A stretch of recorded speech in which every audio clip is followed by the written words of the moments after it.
1924, Adolf Hitler wrote Mein Kampf, My Struggle, a book filled with hatred.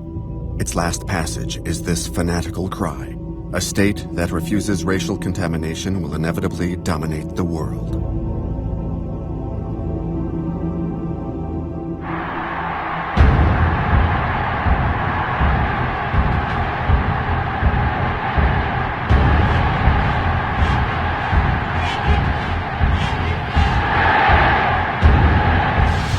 Adolf Hitler, born April 20, 1889. He commits suicide on April 30, 1945.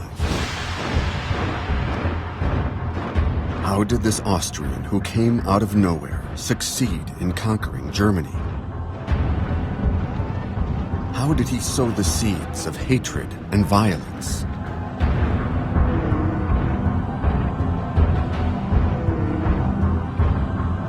And how did Hitler and the Nazis drag the world into the apocalypse?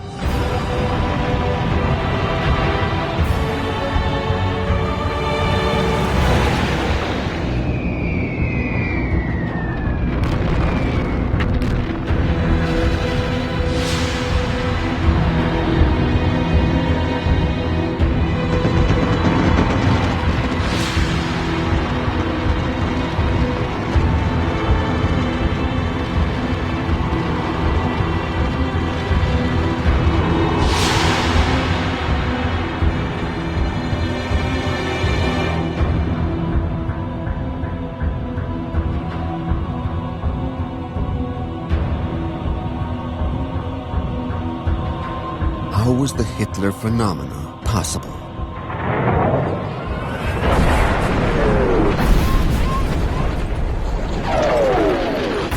In Mein Kampf, Hitler writes, "The First World War was the most unforgettable and most sublime moment in my earthly existence."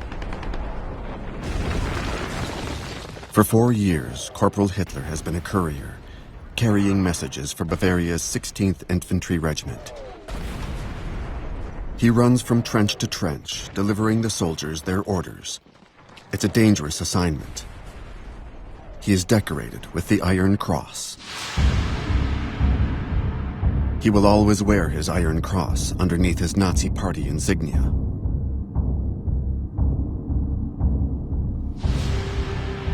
During the First World War, Hitler learns utter disdain for the value of human life, as do many other soldiers in this terrible conflict.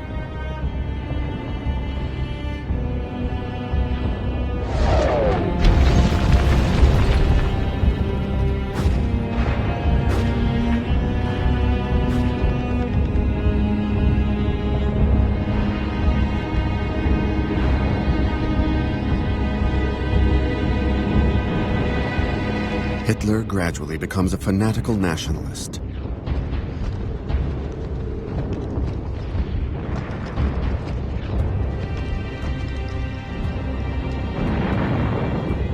Also, in the trenches, the confused idea is born that one day he will bear witness and stand up for his companions in misery. In other words, get into politics. Hitler will always know how to effectively exploit his camaraderie with fellow war veterans, as he does 15 years later in this speech to workers at the Siemens factory. Volksgenossen und Genossinnen, meine deutschen Arbeiter, ich bin aus euch selbst herausgewachsen, bin einst selbst unter euch gestanden, bin in 4,5 Jahren Krieg wieder mitten unter euch gewesen und habe mich dann durch Fleiß, durch Lernen und ich kann sagen durch Hungern langsam emporgearbeitet. In meinem innersten Wesen bin ich immer das geblieben, was ich vorher war. A succession of events would accelerate his political engagement. On the night of October 13, 1918, a gas shell attack makes him temporarily blind. He is evacuated to a field hospital and then to Germany. Meanwhile, at the front, the Germans are pushed back and many are taken prisoner.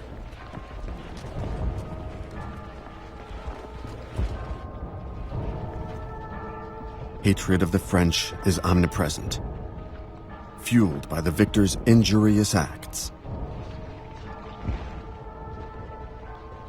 Here, a German soldier's last possession, his pipe, is stolen by a French soldier.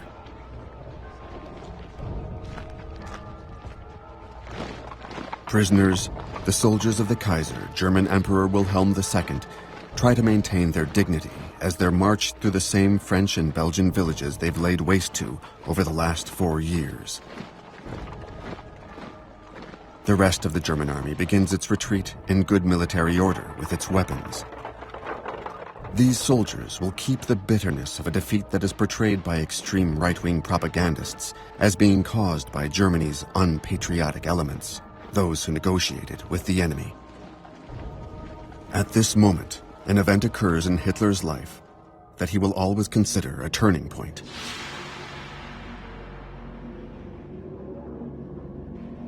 He slowly recovers and eventually regains his sight in the Pasewalk military hospital north of Berlin, where the army treats cases of shell shock.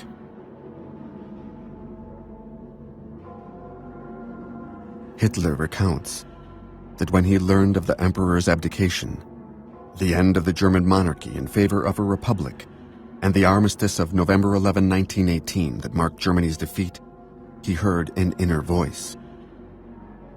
He states, "This voice called me to free the German people and to restore Germany's greatness."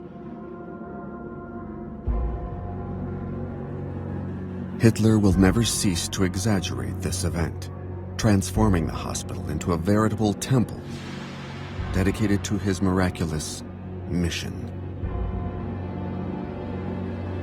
Above his bust, these lines from Mein Kampf will be engraved. "And so it was that I decided to go into politics."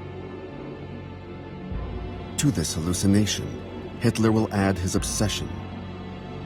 For him, the German eagle was stabbed by the Jews. In Mein Kampf, he writes, "If we had just once during the war used poison gas on 12 or 15,000 of those Hebrew corruptors of the people, the sacrifice of millions of men would not have been in vain." Already at the end of 1916, the heads of the Imperial Army, Field Marshal Hindenburg and his adjutant, General Ludendorff, in an ill-considered ultra-nationalist gesture, ordered an account of the Jewish soldiers suspected of unpatriotic behavior.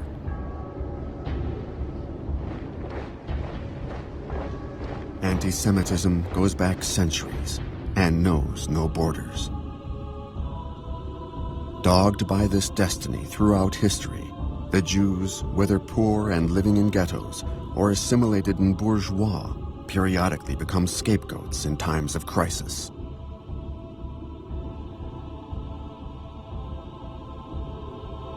In Russia, at the beginning of the 20th century, they have been victims of pogroms, massacres. Many who fled the persecution settled in Germany. The big question is, did Hitler himself have Jewish blood? One of the Nazi regime's most closely guarded secret is that he's unable to prove the opposite.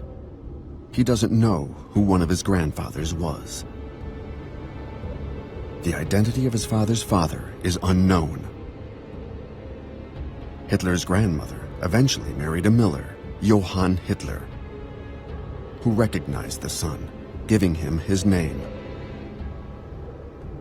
According to Nazi law, Hitler doesn't meet the so-called protection of the blood criteria imposed on the Germans, who, to avoid persecution, must prove that none of their 4 grandparents were Jewish.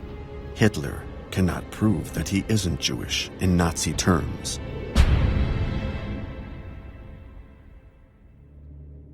April 20, 1889. Adolf Hitler is born to a Catholic family in what is then the Austro-Hungarian Empire in Braunau am Inn, a small town on the border with the German Empire. His father is a customs officer. A widower, he remarried his much younger cousin, making it an interbred union. During Hitler's early childhood, the family moves often due to his father's changing assignments along the border.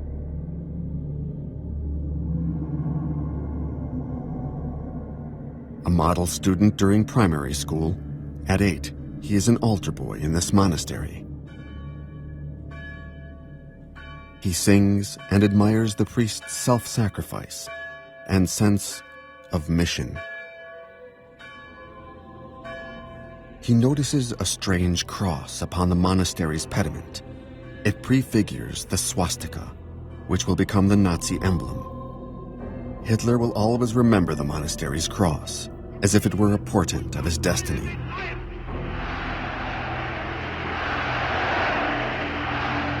In India, for centuries, the swastika has been a beneficial symbol of the perpetual movement of humanity.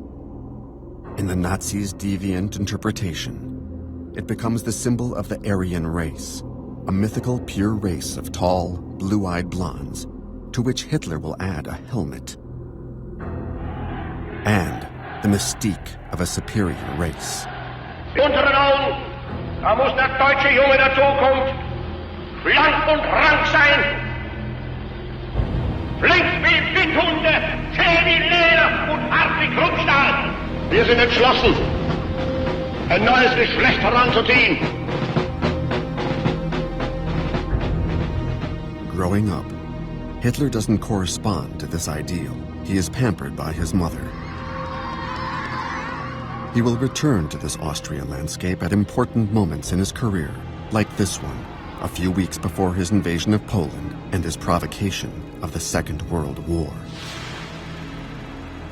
Images of his childhood home, filmed and edited by his mistress Eva Braun and entitled "The Führer Visits the Homeland of His Childhood, June 12, 1939. He stops to place flowers on his parents' graves, as is the custom. He bears no resentment towards his father, a strict disciplinarian who drank. But his mother, who died from cancer at age 47, was the only person Hitler ever really loved.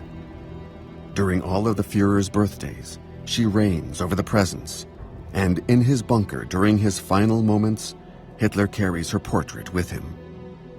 Hitler was in conflict with his father, who wanted him to become a civil servant.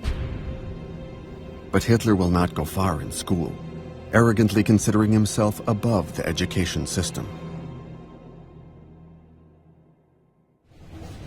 At 19, after his mother's death, he leaves for Vienna. He's not predestined to go into politics, since he dreams of attending the Beaux-Arts Academy. Thanks to his modest inheritance, he's able to live the bohemian artist's life. Vienna at this time is one of Europe's intellectual centers. Hitler discovers the upper crust lifestyle, against which the red flags of the socialist activists are unfurled. Having left his home province, he discovers the many communities living in the Austro-Hungarian capital. Czechs, Poles, Italians, Croatians, and Jews. He will later state, "It appeared to me like the incarnation of racial profanation."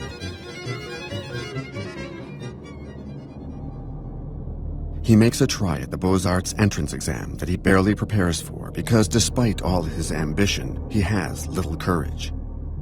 He isn't admitted.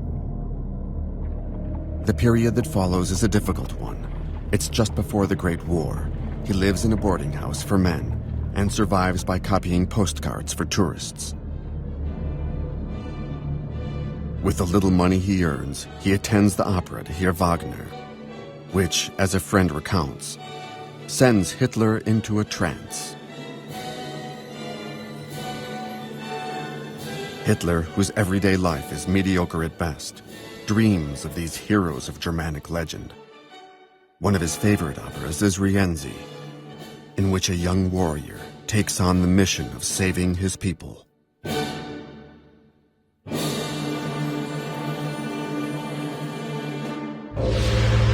Mobilization. Hitler is 25 this August 2nd, 1914, and the declaration of war will transform his failed artist's life. Earlier, to escape military service, he had fled Austria. Now he is in Germany, in Munich, swept up in the folly of extreme nationalist sentiment that is hurtling all of Europe towards the Great Massacre.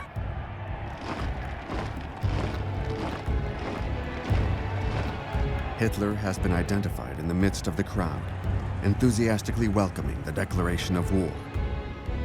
This photo will reappear opportunely during the 1932 election campaign. The Nazis make sure it's widely viewed. Their adversaries will denounce it as a photo montage. But one thing is certain, Hitler was indeed there.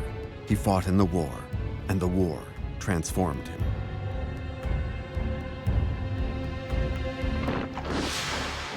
After 4 years with his regiment, he returns to Munich, to a Germany in the throes of revolution. Hitler is 30 years old. A decisive period opens up before him. Above all, he wants to remain in the army, which guarantees order and stability for the new regime of the Social Democrat president, Friedrich Ebert. The young republic must deal with the Marxist revolutionary movement, the Spartacus League, who are trying to seize power like the Bolsheviks did in Russia 2 years before. The army crushes them, aided by volunteer nationalists, the Free Corps, a spawning ground for the future Nazi party. Hitler serves in the army with great zeal. His primary goal is to keep a roof over his head and keep his mess kit, for which he'll stoop to anything. He becomes a provocateur, an informer, denouncing comrades he suspects of being Reds.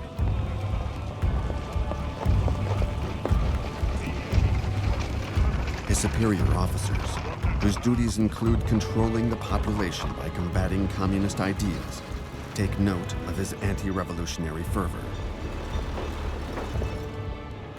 They give Hitler a mission: the political re-education of returning German soldiers and prisoners of war.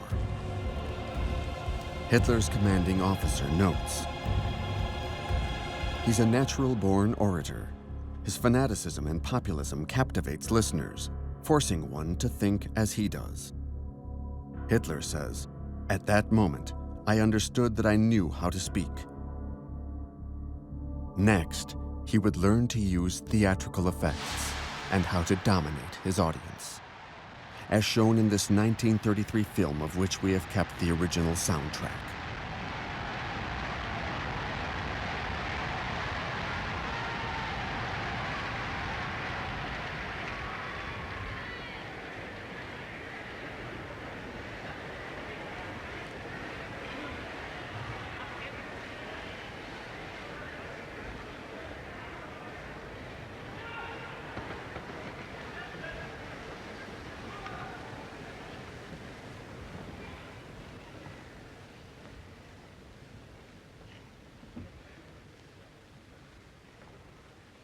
From his beginnings, Hitler knew how to escalate intensity and to feed his listeners exactly what they wanted to hear.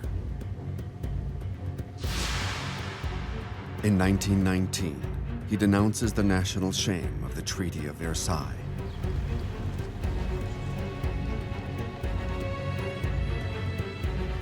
After months of discussions among themselves, the victors, above all France, England, and the United States, impose harsh peace terms on Germany, as if it alone were responsible for the massive carnage.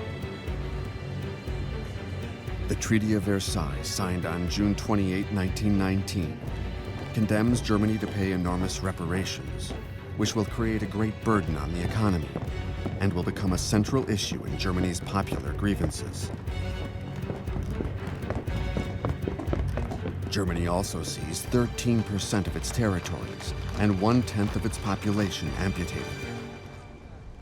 Alsace-Lorraine once again becomes French, and the Rhine's entire left bank is demilitarized. A German film of the period denounces the carving up of the national territory. The worst is the separation of East Prussia from Germany to reconstitute Poland, partitioned in the 18th century, giving it access to the sea. The Polish corridor will be the issue that ultimately leads to the Second World War. For many Germans, the Allies' condition that paramilitary anti-revolutionary forces be disarmed adds insult to injury. They witness the destruction of their submarines,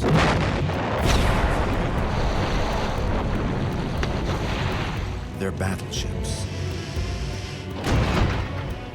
and their air force. Germany's army is reduced to 100,000 men. Hitler, against his wishes, is demobilized into this Bavarian region in upheaval, where the right-wing extremist groups proliferate. Here, he is filmed for the first time during a demonstration of the DAP, the German Workers' Party. As early as 1919, the army has ordered him to infiltrate and spy on this group. Lacking better prospects, he remains a member and develops into a full-time political agitator. Politically, Bavaria is on the far right, whereas power in Berlin is with the center-leftist Weimar Republic, named after the city where the new constitution has just been voted into law.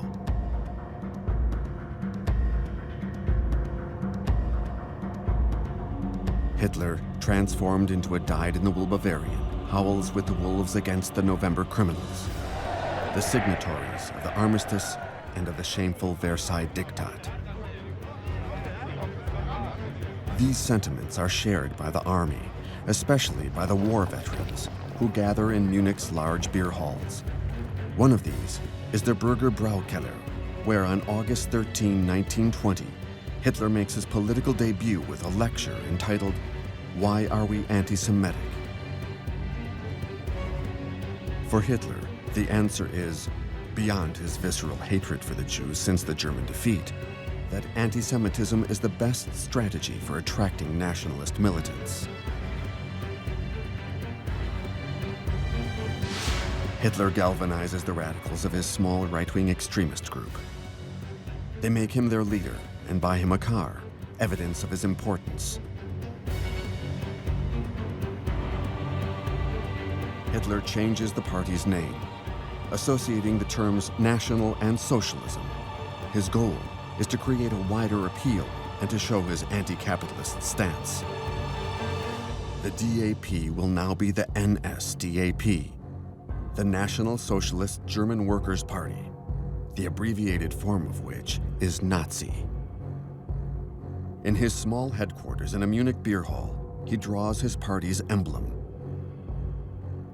He will write in Mein Kampf, "After innumerable attempts, I chose a red flag to show our movement's social dimension, with a white circle representing our nationalism, and the swastika, symbol of the Aryan, the eternal anti-Semite."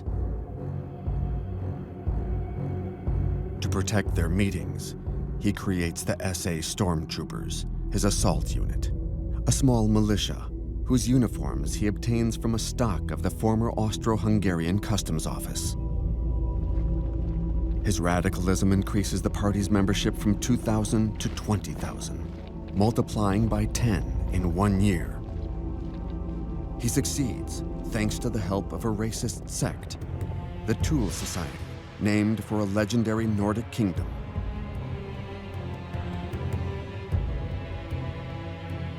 Its members finance a newspaper with funds of questionable origin.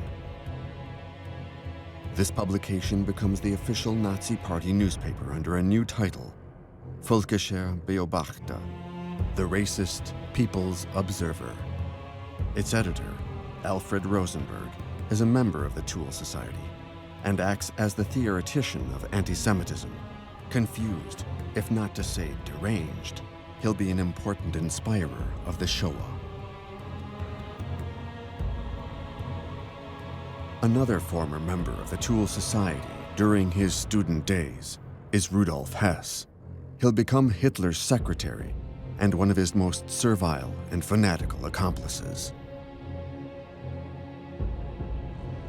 Another addition to the early militants' ranks is a World War I hero, Hermann Göring, one of Germany's most celebrated fighter pilots. Like many other veterans, he has difficulty readapting to civilian life. In Hitler, he finds someone who articulates his own anti-revolutionary ideas. He'll become the number 2 of the Nazi regime and an instigator of the concentration camps. In 1922, in a political march, Hitler places Göring next to General Ludendorff, still wearing his spiked helmet, to show veterans that their great wartime chief supports the Nazis. Ludendorff, one of the men responsible for prolonging the war, is convinced that the politicians denied him his victory. This theory is shared by many German generals. Ludendorff's adhesion to nationalist ideas opens up new perspectives for Hitler. Everything seems possible. In Italy, the extreme right, Benito Mussolini's fascist party, has just seized power.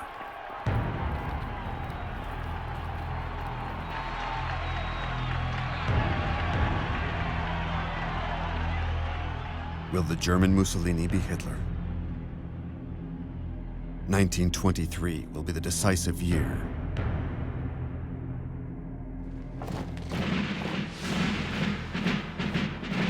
January 11, 1923. Stunned Germans watch helplessly as French and Belgian soldiers take control of the Ruhr, Germany's mining and steel production region. This results from Germany's refusal to pay its war reparations, the indemnities imposed by the Treaty of Versailles.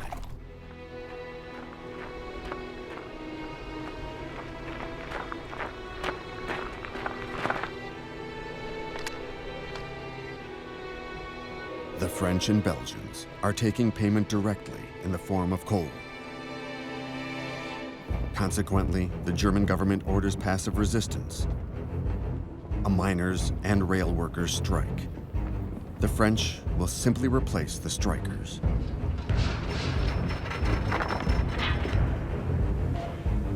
No coal is left for the Germans. The situation becomes dangerously tense. On March 10, 1923, a French officer, Lieutenant Pierre Coulpin, of the 17th Infantry Battalion, is assassinated. His coffin travels home through towns, and French officers slap any Germans who don't remove their hats.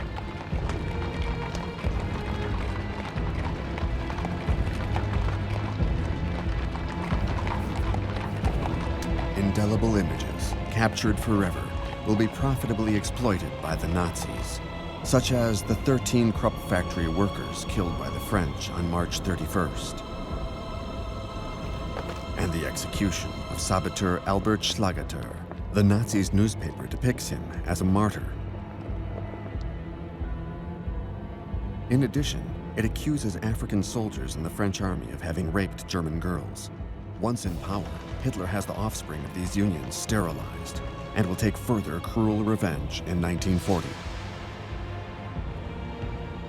Hitler denounces the weakness of the government that allows the French to treat Germany like one of its colonies.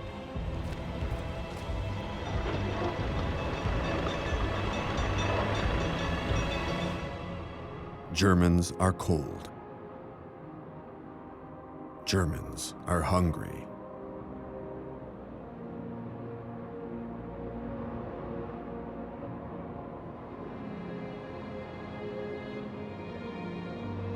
They try to steal coal back from the French. The Weimar Republic must import its coal and pay the striking miners. These enormous expenses prompt the mint to begin printing huge quantities of new money. The mark depreciates dramatically.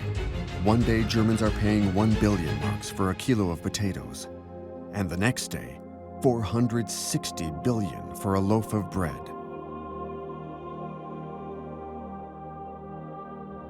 In this ferment of off-the-charts inflation and unemployment, the Bavarian extreme right mobilizes, with General Ludendorff as its leader.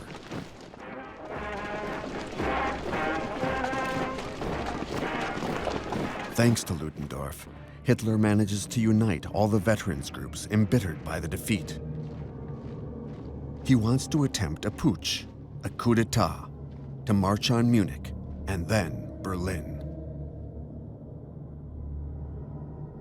Hitler says, "Our people are subjected to such extreme economic conditions that if we don't act now, they'll change over to join the communists." Thanks to their accomplices in the army, the Nazis succeed in procuring guns. However, after hesitating, the army and police decide to remain loyal to the legal government. For Hitler in Munich, all seems lost. But he holds on to the wild fantasy that he and Ludendorff can still bring the population along with them. So he orders his troops to advance on the threatening police barricades. The two camps are face to face, with Hitler in his white coat in the middle. In fact, this is a Nazi photo montage intended to fabricate the myth of Hitler's courage. In reality, he was cringing behind a bodyguard who was killed in the shooting. For the police opened fire, putting an end to Hitler's 1923 putsch. 10 years later, after taking power, Hitler will institute a funeral celebration resembling a Nordic pagan rite every November 9th in commemoration of the 14 Nazis killed during the putsch attempt. Their names are called out every year. In response, thousands of Nazis and Hitler youth shout, "Present." Andreas Paulide, Klaus von Pape. Hitler has a mausoleum built in Munich, and Germans are obliged to parade through it, their arms raised in memory of those Hitler calls the November martyrs. They must salute the mausoleum when strolling past it, even on bicycle. Further exploiting the putsch myth, Hitler creates yet another grandiose Nazi ceremony, the bloody flag. At each year's party congress in Nuremberg, he takes the sacred, blood-stained relic of the putsch, and with exaggerated and forceful movements, he touches it to the new Nazi army battalion's flags, as if to consecrate them. This quasi-mystical celebration is part and parcel of the Nazis' science of falsifying history. In fact, Hitler had badly prepared his putsch, improvised and haphazard. He showed himself to be impulsive, ignoring the possible consequences. All of these staged ceremonies occult a fiasco which could have put an end to the Nazi adventure. For the putsch failed. Hitler was arrested, and the National Socialist Party banned.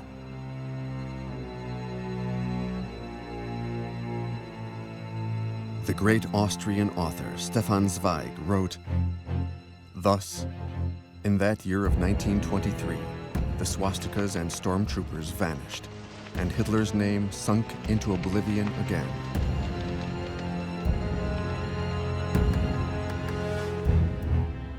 Three months after Hitler's arrest, the trial of the putschists opens in Munich. Hitler is accused of high treason and the murder of 4 police officers, crimes punishable by the death penalty. Ludendorff, who has not even been incarcerated, arrives at the trial in a luxury car with his attorneys. He is freed without further ado, out of respect for his glorious past, and because he continues to have influential supporters. he will be acquitted. Hitler, who has threatened to kill himself, now realizes that the court is not as hostile as he thought. He draws on all his oratory talents, launching his usual fiery invective towards the government and the Jews. The trial becomes an unexpected pulpit, the judges becoming more and more sympathetic, and the public thronging to get in.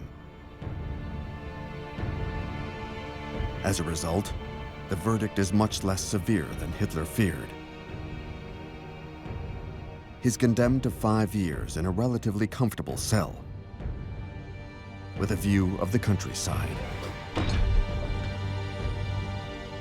The conditions of his imprisonment resemble a stay in a hotel, in that he is free to receive Nazi sympathizers at any time of the day. One supporter even brought a laurel crown for the man he calls the incarnation of the nation's ardent desire. Hitler is free to receive any news publications he wants, and he even begins reading Marx.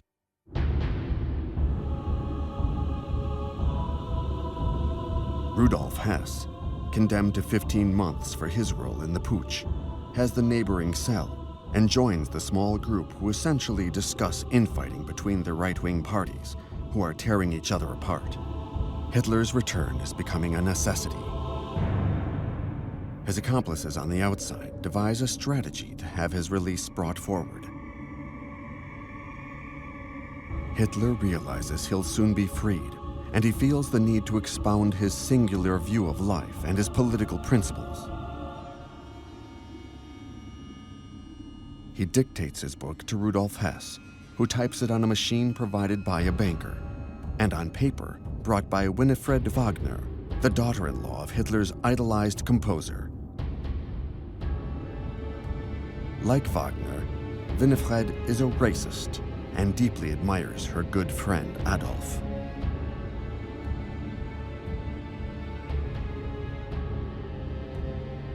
Nazi journalists rewrite his hurriedly written manuscript. Hitler wants to name the book 4.5 years of struggle against lies, foolishness, and cowardice. But this title is considered too long and is changed to Mein Kampf, My Struggle. Even rewritten, the book remains unreadable. And yet, it contains Hitler's entire worldview, and the Nazis will make it their new Bible.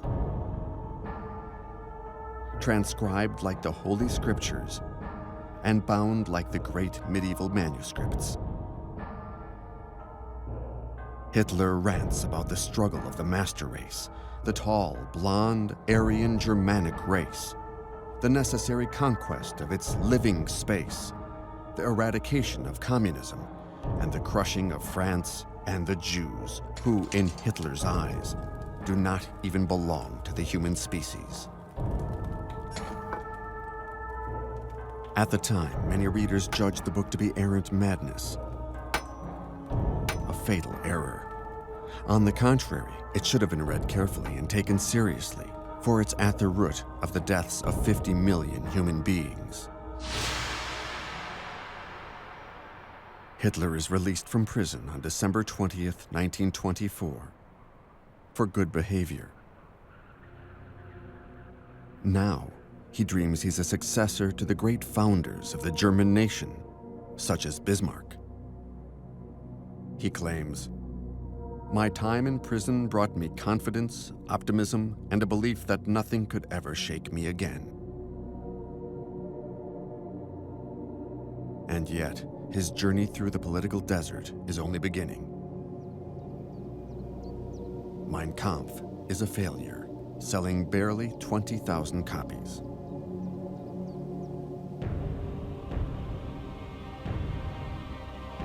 Hitler spends much of his time in a Bavarian mountain village, Berchtesgaden, where he rents a small chalet.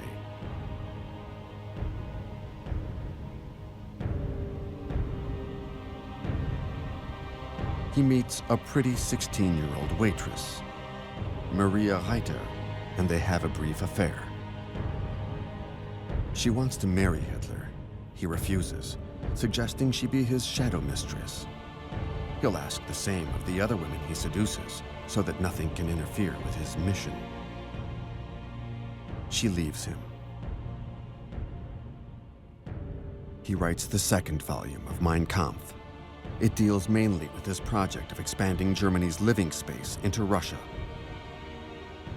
Sales of the book are average, until his taking of power in 1933. When Hitler does take power, Mein Kampf will almost be required reading, the German state offering it to couples as a wedding gift.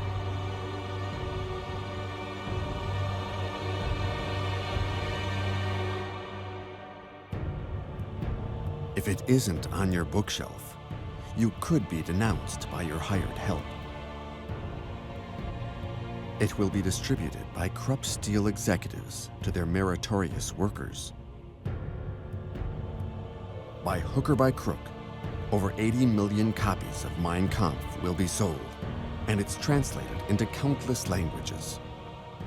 The royalty payments are astronomical, making Hitler a very rich man. On February 27, 1925, Hitler makes his political comeback in the famous Munich beer hall where he launched the putsch, reaffirming his leadership of the Nazi Party. The next day, an event occurs that will advance his cause. The very incarnation of the new German democracy, the first president of the Weimar Republic, Social Democrat Friedrich Ebert, dies at 57 from a badly treated case of appendicitis. Germans feel the loss strongly, as his government had succeeded in cutting inflation, and the economy was recovering well. Germans must elect a new president, and the swastika makes its comeback during the political campaign. The ban on the Nazi Party has recently been lifted, as it's no longer considered dangerous. In fact, Ludendorff, the candidate of the United Extreme Right parties, obtains barely 1% of the vote. Ludendorff's failure is what Hitler secretly desires, as it disposes of his main rival, for whom he half-heartedly campaigned. Revealing his political instinct, he says, "We gave him the finishing blow." The man the Germans elect is the other great war commander, Marshal von Hindenburg.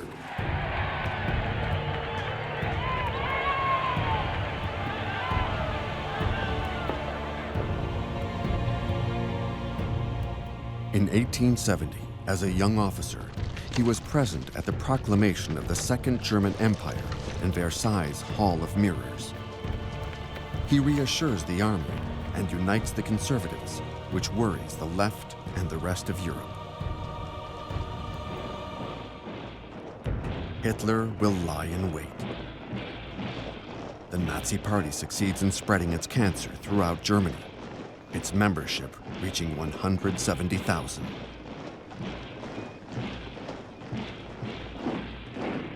Hitler transforms his stormtroopers into a veritable private army. They are younger and younger, but let there be no mistake. This paramilitary order is composed of brutal fanatics, killers.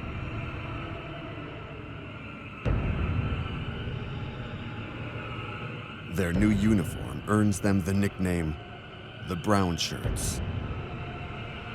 It imitates Mussolini's black shirts, who some years before marched so successfully on Rome. Another symbol borrowed from Mussolini is the Roman salute, the outstretched arm accompanied by a guttural cry. In Mussolini's case, it's Viva il Duce. With Hitler, it becomes Heil Hitler, long live Hitler.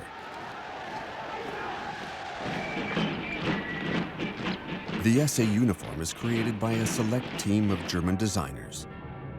Among the manufacturers is Stuttgart designer Hugo Boss, who promotes it in his ad campaigns.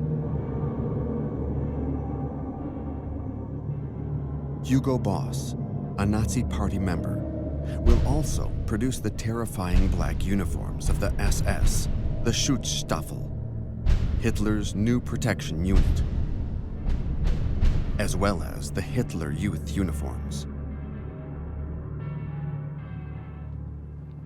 This is all very costly. The money mainly comes from rank-and-file Nazi Party members and from rich sympathizers, such as steel magnate Fritz Thyssen, whose steel plants are ready to forge new guns. They also include Henry Ford, the world's largest car manufacturer. The anti-Semitic Henry Ford will strongly support the Nazis by giving them all the profits of Ford's auto sales in Germany. In addition, Ford, each year on Hitler's birthday, makes a personal donation of $50,000, a hefty sum in those days.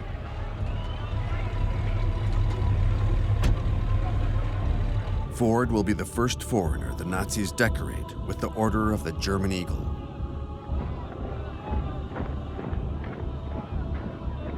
This is how the Nazis pay for their enormous party congresses and their vast propaganda operations meant to influence public opinion and galvanize their followers.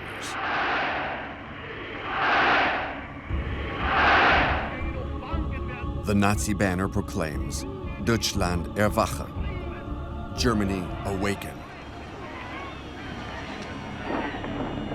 In 1927, Hitler chooses Nuremberg, a Nazi bastion and a medieval city of historical significance, with a Wagnerian allure which brings out its connection to the Germanic warlords of the Dark Ages. Hitler calls Nuremberg his ideological capital. He also wants to highlight the party's submission to the Führer, its leader. This personality cult will be enhanced through the work of his personal photographer, Heinrich Hoffmann.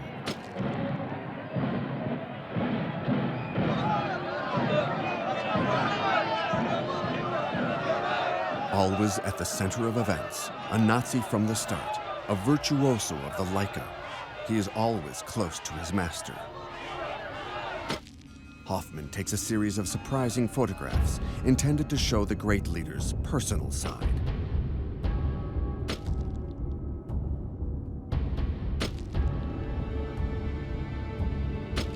To win over female voters, as far as the Nazis can grasp their preferences.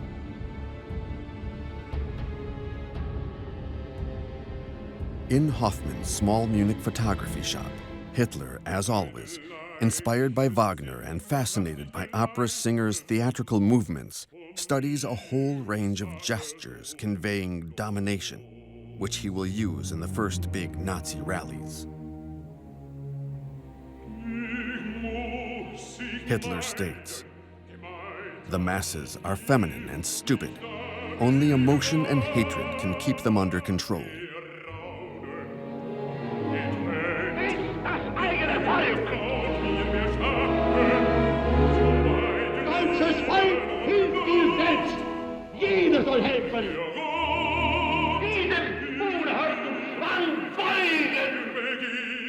Hatred. This is exactly what the SA is sowing throughout Germany, beginning with the Jewish neighborhoods in large cities.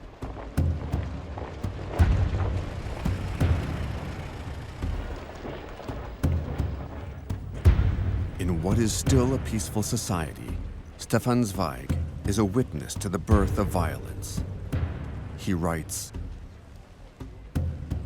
"It was the fascist method, but in the German style, carried out with military precision.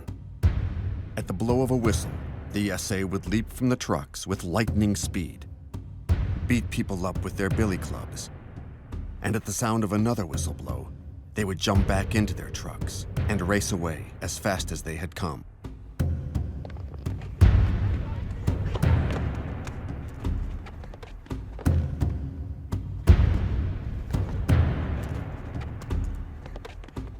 But the intimidation and terror produced sparse results. In Germany's 1928 legislative elections, the Nazis obtained only 2.6% of the vote, less than 1 million ballots. The Communists received 3 times as many, the Central Party 4 million, and the Right 5 million. The Social Democrats come out on top with 10 million votes. Yet in the Reichstag, Berlin's parliament, this 2.6% of ballots, mainly from rural areas, translates into 12 new Nazi deputies. They create quite an impact, as almost all are wearing SA uniforms.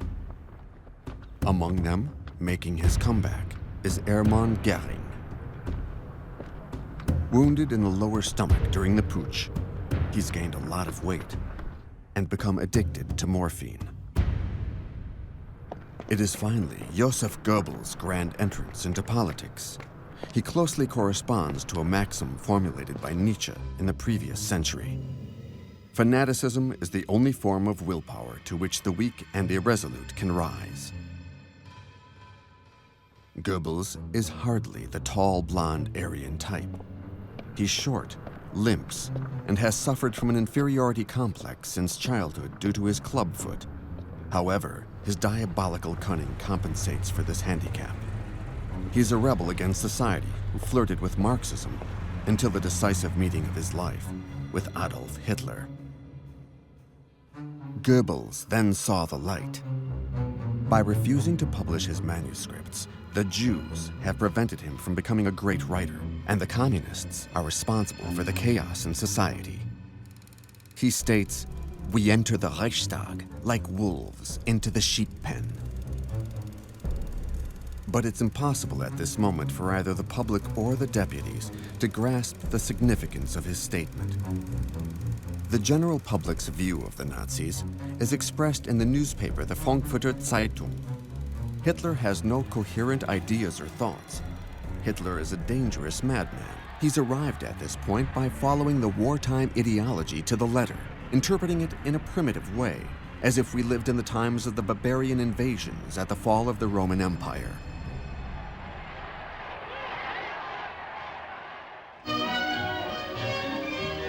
Germany is not worried. It would surely take a major catastrophe for Hitler to have any future in politics. Historian Ian Kershaw writes, "Without the Great Depression, without the crash of 1929, without the disintegration of the bourgeoisie, the liberals, and the conservatives, Hitler would have remained a nutcase on the political sidelines." But Hitler will never abandon his mission.